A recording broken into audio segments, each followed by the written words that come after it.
to it. There's so many kind of factors that you need to account for: design, art, aesthetic, cinematics. Does it play well? Does it feel good? There's all these kind of things going on. The Idris was always the first of that fleet to kind of go through that motion. So that's pretty much there now. We've got one room, I think, that's left to do, which is the missile room. But that's going to be a fun, good task. Leave the best till the end, as they say. The history of the Idris, it really kind of started off as a much smaller ship. And as we kind of do very well in the UK, we make things bigger and bigger and bigger. During the development of Squadron, we kind of realised that really the ship wasn't going to be big enough to suit the needs of the story. There was so many more kind of spaces that we needed to get in there.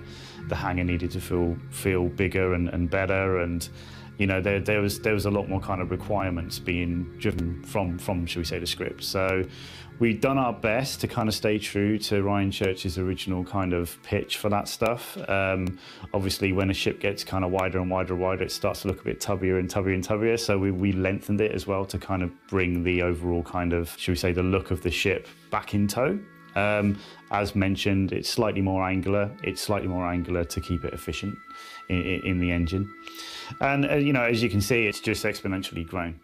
It's not going to grow anymore. The beautiful thing about the Idris is when you take the exterior shell away from the ship, it does genuinely look like an oil rig inside. It is so packed full of stuff. It's quite crazy. There's very little negative space. Every kind of square inch is used. So we've been as efficient as we can be.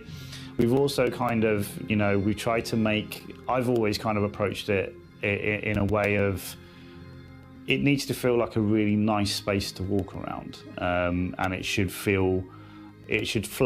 You should never kind of walk into walls when you go through a doorway. You should always kind of, your golden rule is the pretzel design, as I call it. When you walk into a room, you should see your exit or your entrance within 60 degrees. That's your field of view. So there's all these kind of little things that we try to take into account. So when you're playing, you know, the big games like, you know, Battlefront and Call of Duty, you study the level design, they do that very well. So that's something that I've always tried to push forward as well. And also to try and bring in some kind of verticality where possible. So you'll notice there's a lot more steps up and down. You know, there's all these, and it is an absolute nightmare to performance capture with this stuff, but it does genuinely feel a little bit more alive than just this kind of flat plane. The Javelin was always in a good place. I was never going to sweat it. It was always going to kind of take care of itself as long as we kept the primary focus on the Idris, which is your home, should we say, during the story of Squadron. So, and then we've got the Bengal, which is the, should we say, well, it's the first ship you saw. Massive challenge, massive undertaking. It's not as black and white as going in and going, okay, we're going to make this big ship. It just doesn't work that way. You take into account budgets, fuel distance ratios. Can we load stuff efficiently to therefore squeeze more out of the engine? The exterior, the style of it kind of lends itself to this already. It's very kind of polygonal in form. So we've got a lot of planar surfaces that are easy to work with for the engine, and they're always going to light well. So there's a lot of factors that we play to our strengths. When you study a fleet in not only Star Citizen, but if you go back through the history of very kind of successful sci-fi films, and I think the film that executed it the best of all ever was the opening to Star Wars. You know, you see the runner kind of go across, and it's got these soft forms, and it's generally kind of very softly lit. For lots of cylinders, lots of, you know, fillets, shall we say. You kind of understood, without even seeing the Star Destroyer, what was going on and who was on board, right?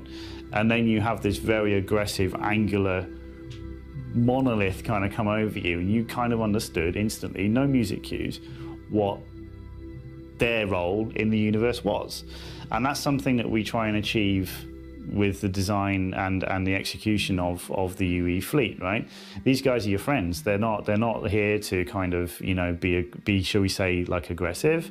They are the human element of this story. So when you study the form of these ships, they're very much in tow with that very much educational first 30 seconds of Star Wars. So, you know, and then of course, you know, you can roll into like Vandal and stuff like that, which you'll see further down the line, that is the bipolar opposite of that. So you should, you know, it works both ways. If you see a ship and it's like a 10 pixel silhouette on your screen, you should get who it is.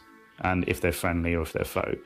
And you should also understand that if you're stood in a corridor and you've just spawned and you just look at a wall panel, you should understand exactly where you are, just through the basics. And that's what we've tried to do. So they're the kind of 3 big bad boys that are in production right now, and are moving on at quite a rate.